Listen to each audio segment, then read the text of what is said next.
आज आम प्रत्नतात्विक आधार सब गुड़िक पढ़ा। आर्कियोलोजिकल सोर्सेस मीन्स हूँ प्रत्नतात्विक आधार सब। प्रथम देखिए कि प्री हिस्टोरिक टाइम्स रे प्री हिस्टोरी साइट सब कौन कौन सब अच्छी।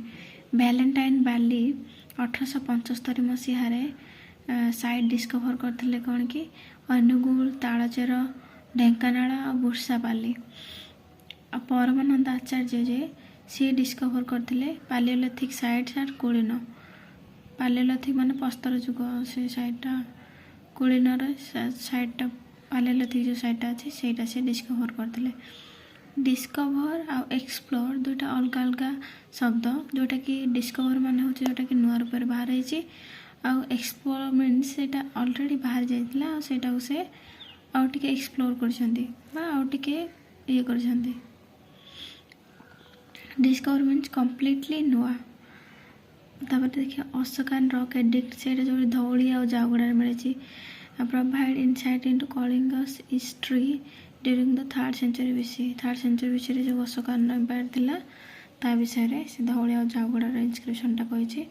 आसला जैन केव्स कौटी सब अच्छी उदयगिरी आ खंडागिरी भुवनेश्वर अच्छी से जानते यहाँ 2nd century BC ही रे यहाँ सब रेसीडेट ऑफ जैन मंक मैंने आसिक रोते ये जैन केव्रे से सब लिखा जाए। एक्सकावेशन सब कौन होता खोला है कौन सब बाहर कि मणिका पाटना जो अच्छी से रिविल कर सोशल इकोनॉमिक आ मैरीटाइम हिस्ट्री। मणिका पाटनाटा ओडिशार सोशल इकोनॉमिक आ मैरीटाइम हिस्ट्री। ओडिशा केमती समुद्र ये करते